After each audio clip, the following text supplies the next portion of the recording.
여러분 안녕하십니까. 오늘 저는 이렇게 우리나라 일반 열차 최대의 환승역인 동대구역에 나와 있는데요. 오늘은 구포경유 KTX에 이어서 또 다른 일반선 경유 KTX 계통인 진주행 KTX에 타보기 위해 이렇게 동대구역에 나오게 됐습니다. 제가 오늘 탈 열차는 일반선 구간에서는 가장 빠르게 운행하는 그런 열차라고 하는데, 동대구에서 진주 간 열차의 표정 속도가 100km가 넘을 정도로 빠른 열차라고 합니다. 경부선 경전선의 최고 속도인 150km의 거의 70%에 달하는 딱 특급 열차에 알맞은 그런 속도를 내준다고 하는데, 자 그럼 바로 열차를 타러 가보도록 하시죠. 자, 현재 시각은 11시 21분, 제가 탈 열차는 11시 27분에 출발하는 KTX 3285 진주행 열차가 되겠습니다. 와, 전광판이 너무 빠르게 넘어가 버렸네. 타는 승강장이 8번 승강장. 그러면 내려가 보도록 하겠습니다. 이렇게 승강장에 내려왔는데, 지금 이미 저쪽에 제가 탈 KTX 3000이 지금 동대구역 구내에 들어와 있네요. 27분에 출발하는데, 자 여기 이렇게 보시는 것처럼 22분에 이렇게 동대구역 구내에 들어오게 됐거든요. 보통 복합 열차를 편성하는 경우에 이제 열차 분리 작업을 하기 위해서 정차 시간을 여유롭게 잡는 경우가 많은데, 제가 이번에 타는 진주행 KTX는 분리 작업을 하지 않는데도 이렇게 동대구역에 5분간 정차를 하는 그런 열차가 되겠습니다. 자, 그리고 특이하게도 지금 이 오른쪽에 있는 무궁화, 이게 이제 부산으로 가는 무궁화호인데, 제가 탈 KTX 3000하고 똑같은 선로를 쓰는 그런 열차거든요. 보통은 이렇게 고속열차를 먼저 보내고 일반 열차가 뒤에 출발을 하게 돼야 되는데, 좀 특이하게도 시간표가 이렇게 무궁화가 먼저 출발하도록 짜여 있는 것 같습니다. 자, 오늘 타게 된 KTX 3000은 113호기, 맨 처음 도입될 때 만들어진 그런 차량인데, 자 그러면 열차에 탑승하도록 하겠습니다. 그리고 이 열차는 역시 가장 빠른 열차답게 창원중앙역 마산역에만 정차한 뒤 바로 진주역으로 향하게 되는 그런 열차가 되겠습니다. 자, 이렇게 출발은 딱 시간에 맞춰서 하게 되는데, 과연 이제 제 시간에 진주까지 갈 수 있을지 지금부터 확인해 보도록 하시죠. 오, 간다. 자, 그리고 이 열차는 원래 서울에서 동대구역까지는 고속선을 이용해서 계속 달려온 열차인데, 이제부터는 일반선을 이용하기 때문에 이 가운데에 있는 두 개 경부고속선 선로와는 떨어져서 달리게 됩니다. 사실 승강장에서부터 나뉘어져 있긴 있었는데, 자 이렇게 맞은편에는 고속선을 경유해서 동대구역 쪽으로 가는 KTX가 지금 진입을 하고 있네요. 뭐 여기 이렇게 보시는 것처럼 지금 저희가 사용하고 있는 선로가 경부선 이제 하행선 선로이고, 지금 여기 오른쪽에 있는 이 가운데 있는 두 개의 선로, 이게 경부고속선 선로, 그리고 저 가장 끝에 있는 선로가 이제 경부선 상행 선로가 되겠습니다.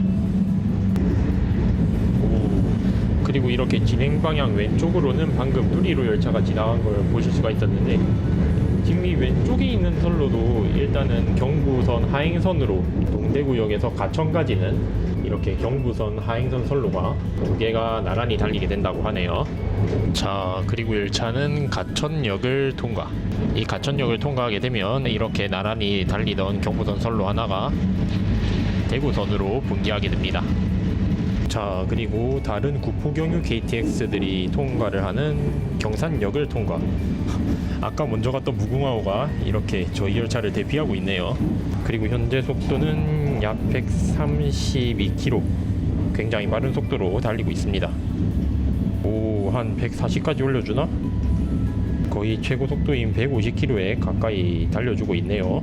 자, 그리고 이렇게 제 자리인 1호차 맨 뒤에 있는 자리로 돌아와 봤는데, 1호차 맨 끝자리를 이용하게 되면 다른 좌석은 이렇게 앞에 있는 좌석과 창문을 공유하게 되어 있는데, 이제 제 자리는 이렇게 단독창을 쓸 수 있어서 블라인드를 마음 편하게 조절할 수 있다는 그런 장점이 있는 자리가 되겠습니다. 자, 그리고 또 다른 특징이라고 하면 이렇게 뒤쪽으로는 통행을 할 수 없게 막혀 있는 걸 보실 수가 있는데, 저쪽은 당연하게도 동력차가 있는 공간이라서 이렇게 승객들은 이제 저 앞쪽에 있는 출입문을 통해서만 이동을 할 수 있도록 되어 있습니다. 보통 일반 KTX들 보면 이렇게 맨 끝자리를 사용하게 되면 모터 소음이 들리는 경우가 많은데, KTX 3000은 그래도 동력하나고 어느 정도 떨어져 있어서 그런지 모터 소음이 크게 들리는 것 같지는 않습니다. 야, 이거 오히려 저는 모터 소리 듣는 거 좋아해서 KTX 가장 끝자리를 많이 이용하곤 하는데, 이 다른 사람한테는 소리가 안 들리니까 조금 쾌적하게 이동을 할 수 있을지 몰라도 이걸 제 입장에서 보면 단점 같기도 하네요. 자, 그리고 열차는 남성현역을 통과.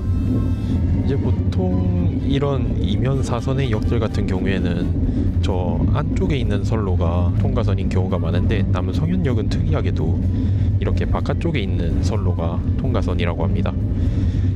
이게 왜 그러냐면, 저 안쪽으로 통과를 하게 되면 조금 곡선 반경이 더 좁은 그런 구간을 지나가야 되기 때문에, 이제 원래는 이제 저 안쪽에 있는 선로가 통과선이었는데, 이렇게 곡선을 조금 완화시키기 위해서 바깥쪽으로 통과선을 변경하게 됐다고 하네요. 그 덕분에 원래 제한 속도가 70km였던 남성현역이 통과 속도가 110km로 향상되게 됐다고 합니다. 자, 그리고 열차는 청도역을 통과. 야, 청도역에도 이렇게 벚꽃이 엄청나게 예쁘게 폈네요. 그리고 열차는 이렇게 청도 새마을 기념관이 있는 신거역을 통과하게 됩니다. 오, 여기도 벚꽃 멋지다. 이야. 그리고 이 신거역을 통과하게 되면 2004년에 새로 이설된 구간을 달리기 때문에 이렇게 속도를 쭉쭉쭉 올려서 달려주게 됩니다. 야, 보통 ITX 마음이나 새마을이 이 정도 속도로 달리게 되면 좀 많이 흔들거린다던가 모터 소음 같은 게 굉장히 많이 들리는데, 이 KTX 산천은 동력 집중식 열차고 이렇게 객차에는 이제 동력 장치가 안 달려 있다 보니까 굉장히 정숙하게 잘 달려주고 있는 것 같습니다. 야, 이게 우리나라 KTX의 장점이라고 할 수 있지 않나 싶네요. 자, 그리고 열차는 이렇게 터널을 빠져나오자마자 상동역을 통과하게 되는데, 상동역도 꽤 준수한 속도로 통과를 하고 있습니다. 이야. 자, 그리고 열차는 이렇게 밀양 시내에 진입하게 됐는데, 야, 이거 며칠 전에 비가 엄청 크게 왔었거든요. 그런데도 아직 저렇게 벚꽃잎이 많이 남아있는 걸 보실 수가 있습니다. 그리고 지금 건너고 있는 강은 밀양강. 저쪽에 보이는 누각이 하나 있는데, 이제 저 누각은 우리나라의 3대 누각 중 하나인 영남루라는 누각이 되겠습니다.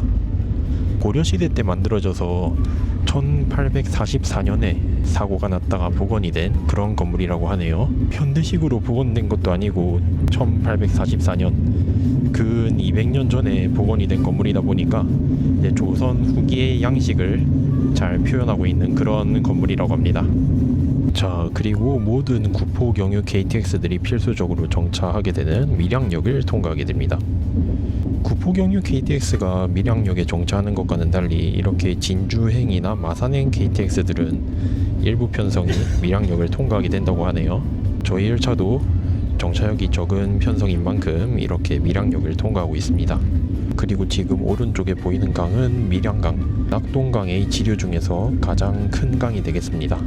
그리고 이렇게 강을 건너서 합류를 하게 되는 도로가 보이는데, 저 도로가 이제 대구 부산 고속도로, 경부선을 같이 따라 달리는 그런 고속도로가 되겠습니다. 이 경부선 선로와는 다르게 이제 저 대구 부산 고속도로는 밀양 시내 구간에서 밀양강 반대편에 지어져 있는 그런 도로인데, 이게 왜 그러냐면 경부선 철도를 놓을 곳에 같이 이렇게 고속도로를 놓자니 공간이 부족해서 이렇게 강을 건너는 모양으로 만들게 됐다고 하네요.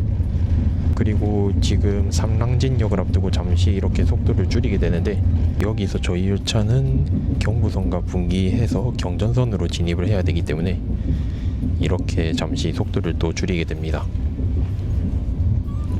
오, 분기한다. 자, 이렇게 아까까지 계속 쭉 달려오던 아래쪽에 있는 경부선과 분기를 해서 이 미전선이라는 지선철도를 통해 경전선에 진입을 하게 됩니다. 자, 그리고 열차는 이렇게 경전선과 합류해서 낙동강역을 통과. 자, 그리고 열차는 이렇게 낙동강을 건너서 최대 속도인 150km에 맞게 달려주고 있습니다. 방금까지 달리고 있는 경부선도 최대 속도가 150km로 되어 있지만, 확실히 경전선이 최근에 개량된 그런 선로이기 때문에 최고 속도로 달릴 수 있는 구간이 훨씬 더 많다고 합니다. 사실 경부선은 오래된 선로인 만큼 그래 직선 구간을 제외하고 굉장히 구불구불한 곳이 많아서 중간중간에 110km나 130km로 제한이 되는 구간이 많은 편인데, 지금 달리고 있는 경전선은 처음부터 150km로 달릴 걸 상정하고 이설이 돼서 만들어졌기 때문에 경부선보다는 확실히 빠르게 달려주고 있는 것 같네요. 자, 그리고 열차는 함림정역을 통과, 일부 무궁화호가 정차하는 그런 역이 되겠습니다.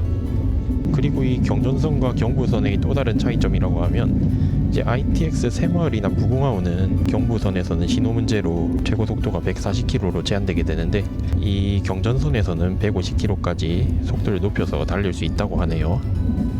뭐 KTX는 그거하고 상관없이 양쪽 다 150km로 달릴 수 있습니다. 자, 그리고 열차는 이렇게 남해고속도로와 병주를 하게 되는데, 야, 역시 150km다 보니까 그래도 고속도로의 차보다는 약간 빠르게 달리고 있다는 게 느껴지는 것 같네요. 야,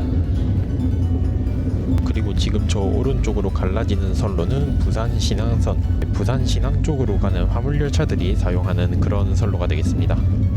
그리고 지금 이 위쪽으로 또 다른 선로가 합류를 하게 되는데, 지금 이 선로는 현재 개통이 무기한 연기되고 있는 부전마산선 선로가 되겠습니다.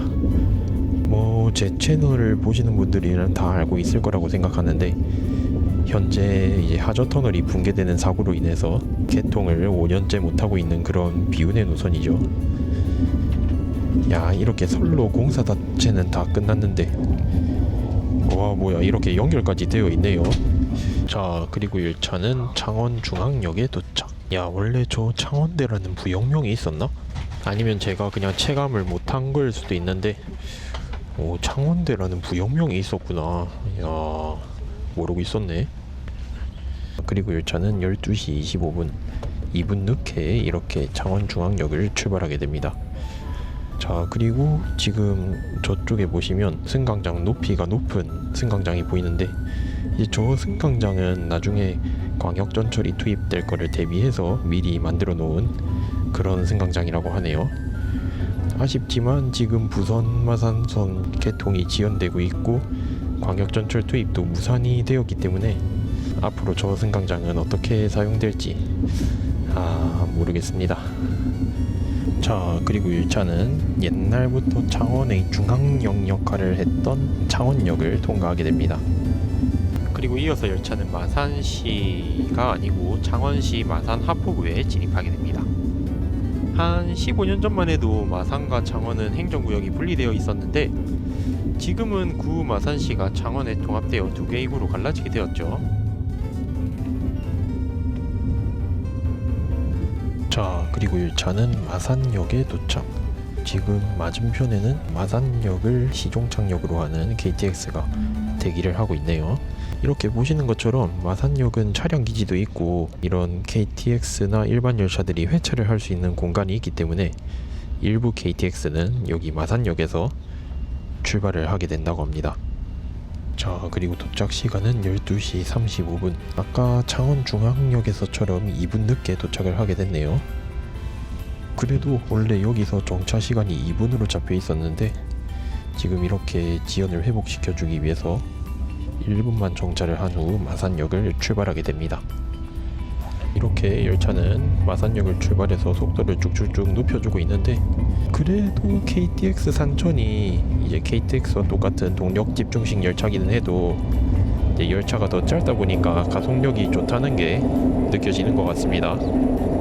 자, 그리고 열차는 마산역 다음 역인 중리역을 통과. 사실 원래 이 선로가 이제 200km로 설계가 되어 있는데 아직까지는 150km로 달려주고 있는 그런 선로라고 하네요. 야, 이거를 왜 굳이 중속을 안 하고 계속 이렇게 150km로 달리는 건지도 모르겠는데, 아마 제 생각에는 부전마산선이 개통하고 나면 그때 맞춰서 증속을 하지 않을까 싶기도 하네요. 아마 KTX 이음이 딱 투입된과 동시에 속도를 올려서 달리려고 계획을 하고 있는 게 아닌가 싶습니다. 자, 그리고 열차는 예전에는 KTX가 정차했었던 함안역을 통과하게 됩니다. 함안역이 유일하게 이제 KTX를 정차시켰다가 이제 정차를 안 하게 된 우리나라에서 유일한 역이 되는데, 보통 이런 교통수단 같은 거 정차를 시켰다가 갑자기 이제 정차를 안 하게 되는 게 이런 지역 주민 반발 때문에 굉장히 어렵잖아요. 그런데 함안역은 그렇다고는 해도 너무 수요가 저조한 그런 역이었기 때문에 이렇게 KTX는 정차를 하지 않게 되었다고 합니다. 자, 그리고 열차는 함안역 다음 역인 군풍역을 통과. 군풍역 역시도 거의 최대 속도에 맞춰서 통과를 해주고 있습니다. 아마 이 상태로만 계속 달리게 된다면 진주역에는 지연을 회복해서 도착할 수 있지 않을까 싶습니다. 이야, 이거 다른 사람이 느끼기에는 어떻게 느껴질까 모르겠는데 저는 이 150km도 지금 상당히 빠른 속도라고 생각이 들거든요. 물론 본격적인 고속선에서 300km로 달리는 거에 비해서는 모자란 속도긴 한데, 이제 이거를 무슨 느낌으로 받아들여야 되냐면 이제 일반 국도에서 100km로 달린다 그런 느낌이라고 해야 되나? 지금 달리고 있는 선로가 일반선인 거를 감안하면 이거는 굉장히 빠른 속도가 맞습니다. 그리고 진주역을 앞두고 반성역을 통과. 이 반성역을 통과하고 나면 그 다음 정차역이 종점 진주역이 되겠습니다. 자, 이렇게 마지막 역인 진주역에 도착하게 됩니다. 도착 시간은 12시 59분. 이야, 뭐야, 진짜로 지연을 회복하게 된 것 같네요. 동대구역을 출발한 지 정확히 1시간 32분 만에 이렇게 진주역에 도착하게 됐습니다. 자, 오늘은 이렇게 해서 동대구역에서 진주역까지 일반선을 경유하는 KTX를 타고 와봤는데, 중간에 지연이 되기는 했지만 그래도 이렇게 1시간 32분 92분 만에 동대구역에서 진주역까지 오는데 성공을 했습니다. 야, 제가 오면서 이거 표정 속도를 계산해 보니까 약 103km 정도가 나오는데, 야, 103km면 진짜 일반선 운행하는 열차 중에서는 굉장히 빠른 열차기는 합니다. 이게 평균적으로 100km 이상의 속도가 나왔다는 거니까 이제 나중에 아까 제가 말씀드렸던 것처럼 200km로 증속이 되고 더 고속화가 된다면 이 진주행 KTX는 더 빨라질 수 있지 않을까 싶기도 합니다. 자, 오늘 영상은 여기까지. 그러면 시청해주셔서 감사하고 다음에 뵙도록 하겠습니다. 바이바이.